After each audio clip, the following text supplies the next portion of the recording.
এই দুঃখ কষ্ট ধারণ করতে গিয়ে এটাকে কিভাবে লাঘব করা যায়। তাই দীর্ঘদিনে প্রায় 6 বছর 29 বছর বয়সে তিনি গৃহত্যাগ করেছেন এবং 6 বছর তার পথ পরিক্রমায় তার সাধনায় তিনি যে বুদ্ধত্ব লাভ করেন, সেইখানে তিনি মানুষ এবং প্রাণীকুলের দুঃখ কষ্ট উপলব্ধি করে তিনি তার মূল্যবান কথাগুলো বলে গেছেন। এই কথাগুলো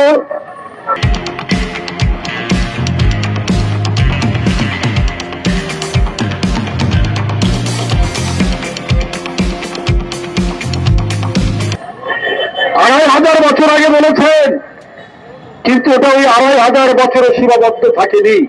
সেই বাণী কালের বিবর্তনে অনেক পাহাড় ধসে গেছে। তাই আসছে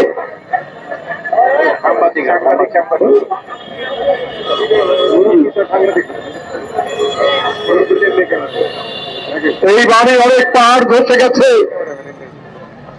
অনেক প্রাচীর ধসে গেছে, অনেক নতুন প্রাচীর নির্মিত হয়েছে, কিন্তু এই বাণী ধসে যায়নি। এই বাণী অমর অব্যয় থেকেছে।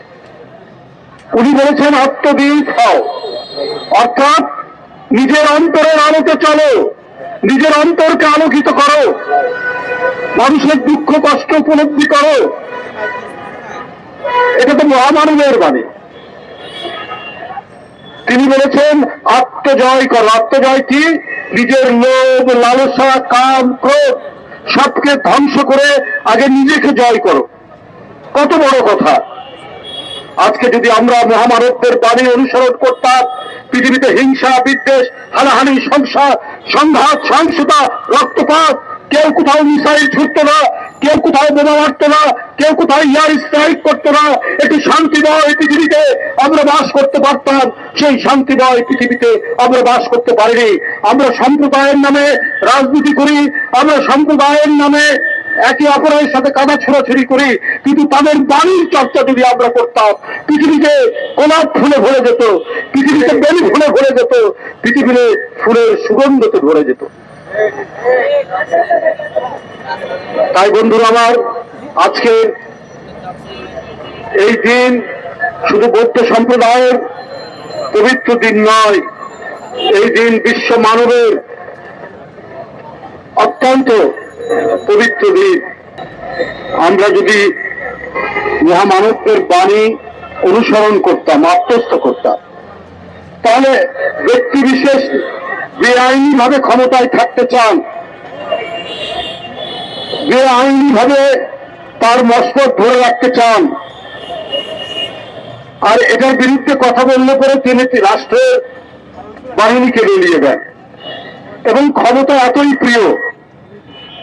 মহামানবরা যেখানে সম্প্রীতির কথা বলেছেন, সহাবস্থানের কথা বলেছেন, সহিষ্ণুতার কথা বলেছেন, সেখানে পৃথিবীর দেশে দেশে এই সমস্ত একরা করা ফ্যাসিস্টরা তারা শিশুদের রক্ত, মুগ্ধ একজন শিশু বলা যায়, একবারে কিশোর, আবু সাইদ অনার্স 3rd ইয়ারে পড়ে,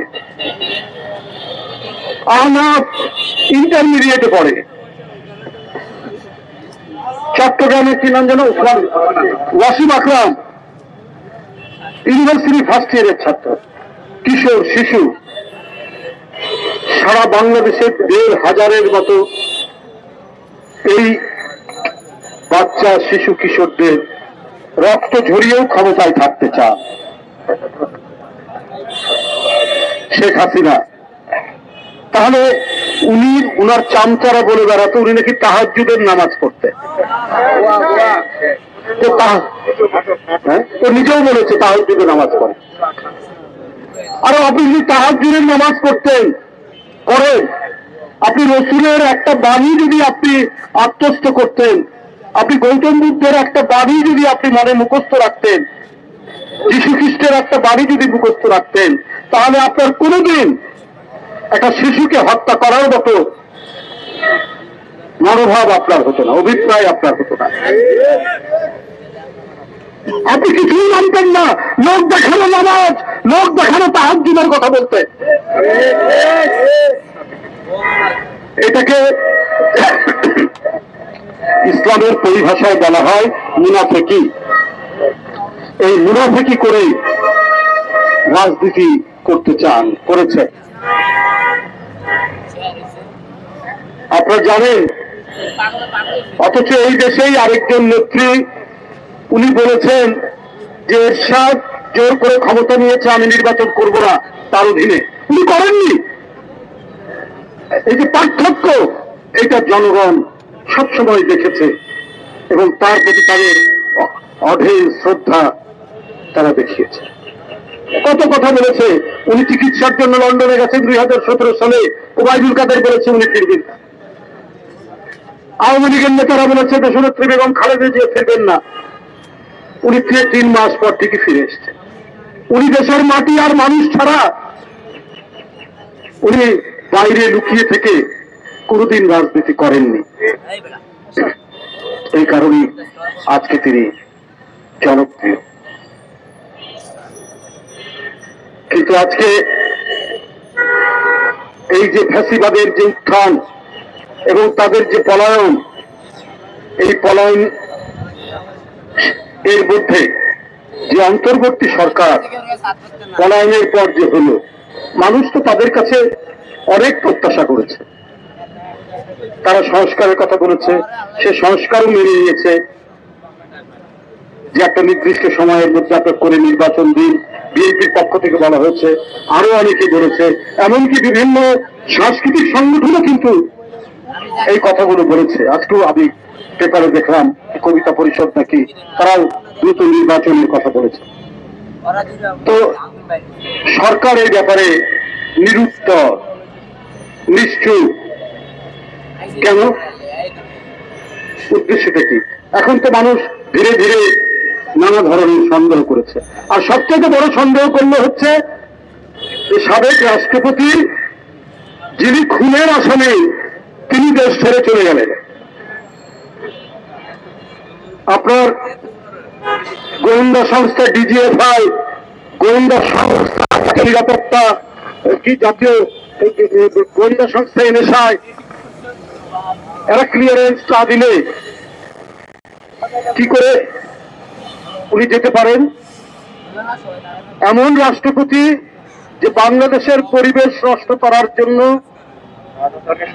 যার বিচার হওয়া উচিত, আমাদের হাওর বাওর, আমাদের খাল বিল, আজকে আন্তর্জাতিক ভাবে মানুষ আন্দোলন করছে এগুলো রক্ষার জন্য, তিনি তার এলাকা কিশোরগঞ্জের বিশাল হাওরের মধ্যে বিশাল এক রাস্তা বানিয়েছেন তার বাড়ি বানানোর, তার বাড়িতে পৌঁছানোর জন্য।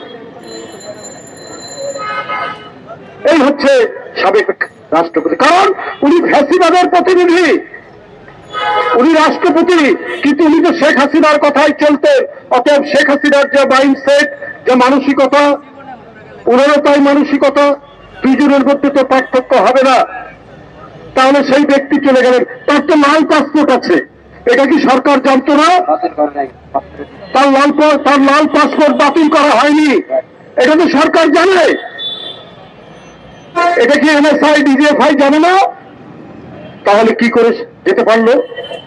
একজন খুব শক্তিশালী উপদেষ্টা রয়েছেন ইয়ের মধ্যে, কিন্তু যিনি মানে সমস্ত স্বরাষ্ট্র ব্যবস্থাটা তিনি দেখেন, খোদা বক্সা, খুব নাকি পাওয়ারফুল। আবার এই শুনে তিনি নাকি বিএনপিকে খুব একটা পছন্দ করেন না, নিজের মতো করে সব গুছিয়ে রাখার চেষ্টা করেন। তাহলে এত শক্তিশালী উপদেষ্টা থাকার পরে আজকে এই ধরনের পরিস্থিতি কেন হচ্ছে?